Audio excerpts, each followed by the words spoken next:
Dans cette série de reportages de DIY on Wheels, nous suivons la restauration d'une Austin Cooper S. Dans le dernier épisode, Carl a complètement démonté la suspension. À présent, il va mettre à nu toute la carrosserie. Maintenant, je peux retirer tout ce qu'il y a autour du compartiment moteur. Pompe de frein et pompe d'embrayage, moteur d'essuie-glace, relais, tuyaux du chauffage, tous les supports, le câblage, le régulateur de l'alternateur, tout va partir.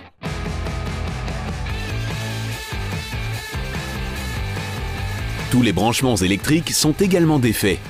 Pour le câblage, l'idéal est de prendre tout en photo pour savoir par la suite quelles couleurs correspondent.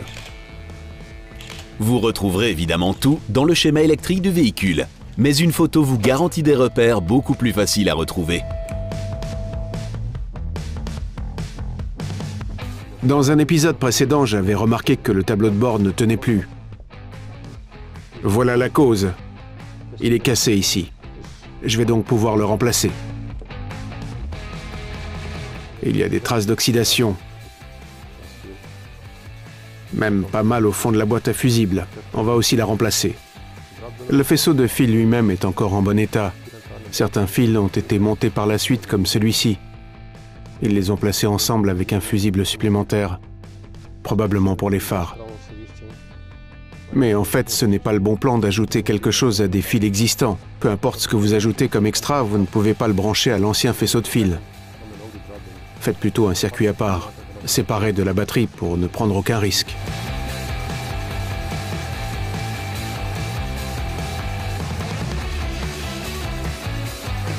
Pour pouvoir démonter ultérieurement l'ensemble du faisceau de câbles, Carl enlève également tous les clignotants et les phares.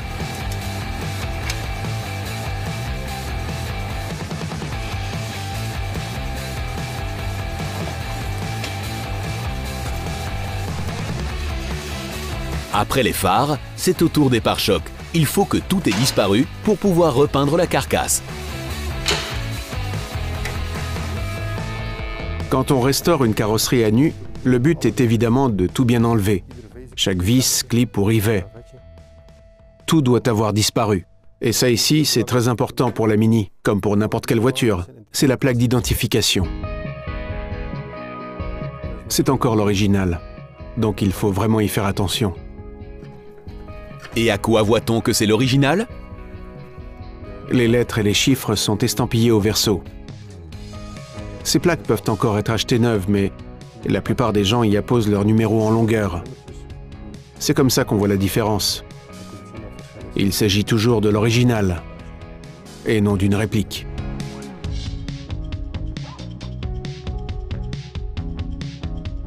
Le tableau de bord doit également être complètement démonté pour dégager le faisceau de câbles qui part vers l'arrière de la voiture. Ce sont les câbles qui passent ici, du toit vers l'arrière. Tous les branchements qui vont du tableau de bord au compartiment moteur doivent également être débranchés, comme toutes les commandes côté conducteur.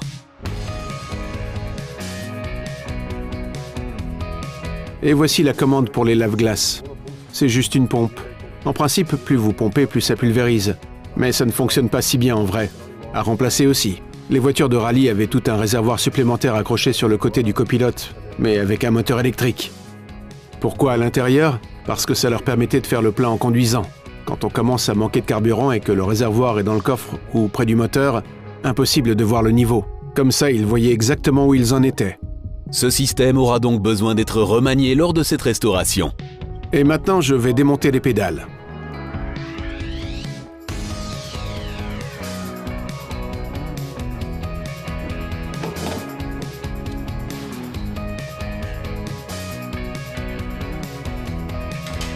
Ici, on voit clairement la différence entre une version Cooper et la version standard.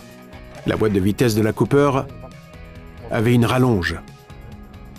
La boîte de vitesse est là. Dans la version 850cc, la Mini de série, le levier de vitesse était ici. Ici aussi, on voit qu'il s'agit toujours du châssis d'origine. Les trous étaient ouverts ou fermés selon la version qui devait être construite à l'époque.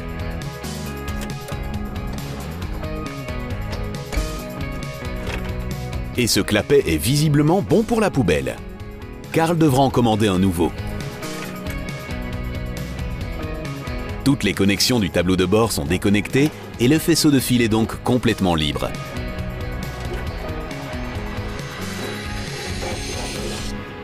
Voilà le faisceau de fil complet de la Mini.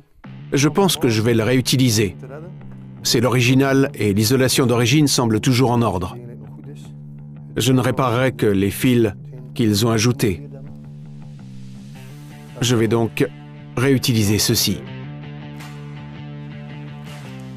On peut maintenant dénuder tout l'intérieur de la Mini. Je laisse le haut et le bas du tableau de bord, car il est d'origine et intact. Si je devais le remplacer, je n'aurais jamais un aussi beau résultat que ça. Alors, je préfère laisser l'original.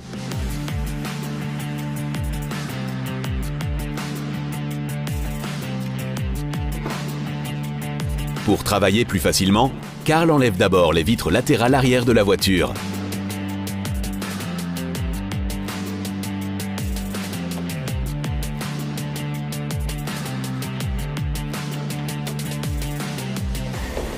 Ici, vous pouvez encore voir qu'il s'agit d'une version originale, une version MK1. Les fenêtres latérales ont des charnières, alors que les Mini plus récentes n'en ont pas.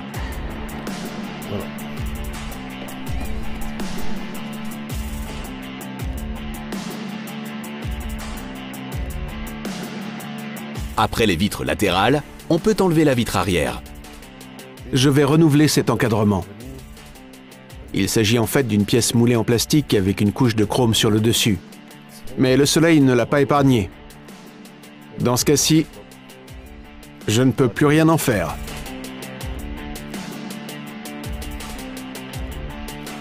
J'ai enlevé la moulure. Maintenant, je vais d'abord desserrer la fenêtre parce qu'elle colle un peu. Et comme ça, je vais pouvoir l'enlever plus facilement. Le caoutchouc est encore assez souple, je vais donc le réutiliser, parce qu'il a toujours la bonne forme et qu'il est parfaitement adapté. On peut à présent faire sortir la vitre en la poussant délicatement. Ici, vous pouvez voir à quel point une telle vitre est flexible. Donc évidemment, soyez prudents. Parce qu'elles sont très difficiles à trouver. Elles sont légèrement plus petites que celles des Mini plus récentes. Nous allons donc la mettre de côté en sécurité.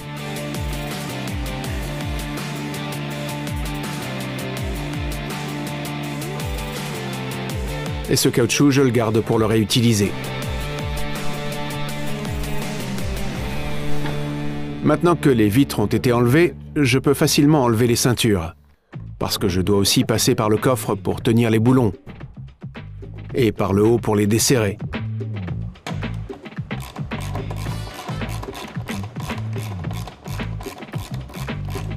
Je n'utiliserai plus ces ceintures, ce ne sont pas des ceintures d'origine. Elles sont trop récentes. Je vais donc chercher des ceintures originales qui ont servi en rallye dans le passé.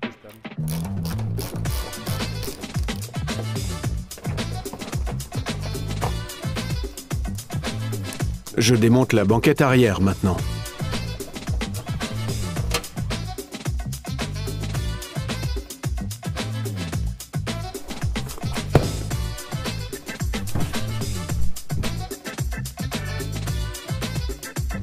Je vais l'enlever aussi. Pendant la production, les Mini ont été montés sur une broche pour les tourner et les peindre. C'était juste un tube qui passait ici et aussi ici. La Mini se mettait dessus et vous pouviez la faire pivoter.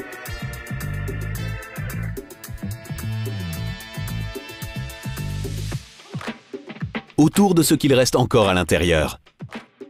C'est une sorte d'amortisseur de vibration qui est collé sur le panneau pour amortir le bruit. Ici, il n'y a rien d'accroché. À l'arrière non plus. Ça fait vraiment un bruit de casserole. Il vaut mieux ne pas le jeter. Gardez-les de côté pour les remonter plus tard. Sur le toit aussi, il y a une grande pièce pour étouffer le bruit de la pluie. Il est également préférable de les enlever pendant la restauration. car ici, il va falloir souder à l'extérieur. Et ici, il faudra de nouveaux seuils. Si des étincelles atterrissent sur l'isolant pendant le soudage, la voiture partira en fumée. Cela vaut aussi pour les tapis et l'habillage intérieur, bien sûr.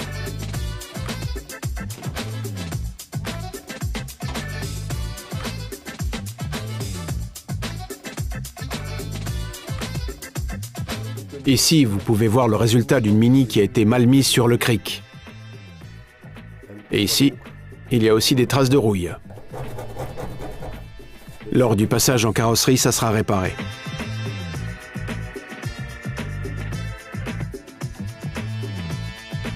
Avant de terminer de vider l'intérieur, Karl a retiré le pare-brise. Même chose pour le pare-brise que pour la vitre arrière. Enlevez d'abord la moulure décorative. Elle est aussi complètement décolorée.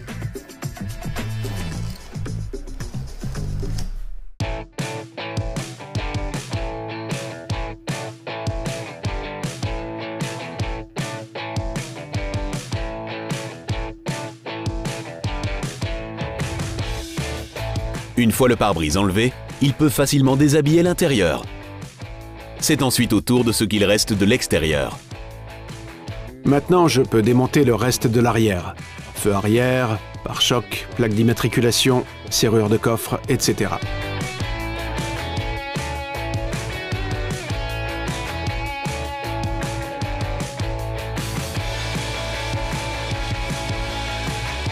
La serrure de la porte, l'habillage et les vitres des portes doivent également être enlevés avec précaution.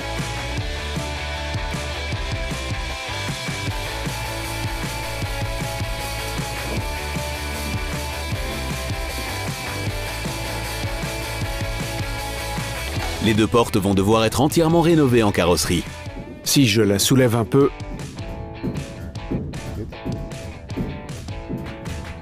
la porte passe parfaitement.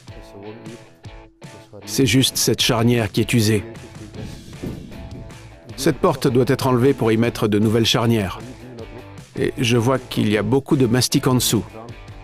Ça a probablement été fait pour cacher la rouille en dessous. Et voilà, notre Austin Cooper est complètement démonté. Il ne reste que le châssis. Je vais maintenant le préparer pour le transport à destination de l'atelier. J'attache tout pour que rien ne soit endommagé pendant le transport. Le châssis reste sur le plateau. Le plateau va aussi à la carrosserie. Cela permettra de déplacer plus facilement le corps.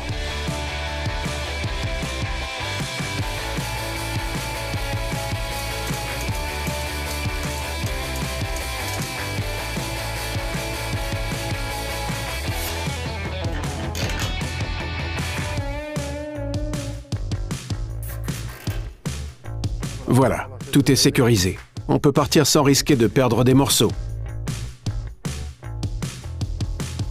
Il me reste juste à mettre une housse pour tout protéger de la pluie.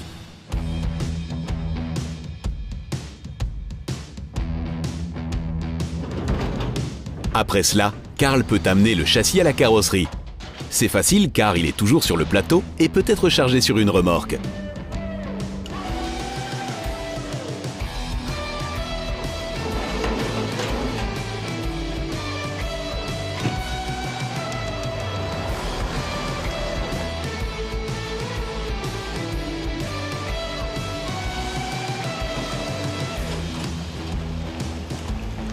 Une fois à l'atelier de carrosserie, Karl peut descendre le châssis de la remorque pour passer en revue le travail avec le carrossier.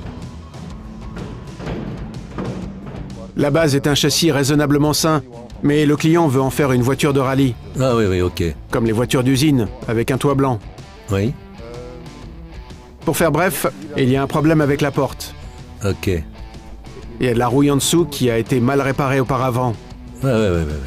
Le client souhaite également que des portes en aluminium, un battant de coffre et un capot en aluminium soient installés, comme c'était le cas pour les voitures d'usine.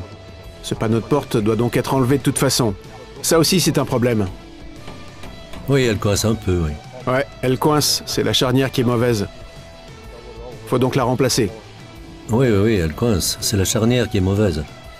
À l'intérieur aussi, on a un problème avec le plancher. Ah oui, ok. Il y a de la rouille, et la voiture a été mal levée visiblement. Oui, une erreur classique, et ici aussi d'ailleurs. Ici aussi, faut remettre tout le plancher à niveau.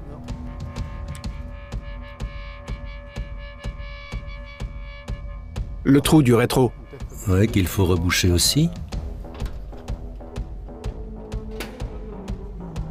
L'espace moteur doit être complètement repeint. Tout dans la même couleur à part le toit blanc? Oui, juste le toit blanc. Bien, tout en rouge alors. Cette porte bloque aussi, mais sans le poids de la vitre, elle ne bouge plus. Il faut donc s'assurer qu'il y a du poids dessus pour ajuster les charnières. Oui, d'accord, et lui laisser un peu plus de jeu. Plus de jeu parce qu'elle coince ici. La porte à droite aussi donc. Faut rafraîchir le coffre aussi. Les seuils avaient été refaits par contre lors d'une restauration précédente. Regardez. Les seuils avec 1, 2, 3, 4, 5, 6 trous, mais ce modèle n'en avait que 4. Les seuils doivent donc être enlevés pour y remettre des pièces d'origine. Voilà, et le reste, c'est pour vous. Ok, pas de problème. Vous commandez les autres pièces? Oui, toutes les pièces ont déjà été commandées, mais pour le reste, ça me semblait encore bon. Oui, c'est bon. Ça peut être caché. Bien sûr.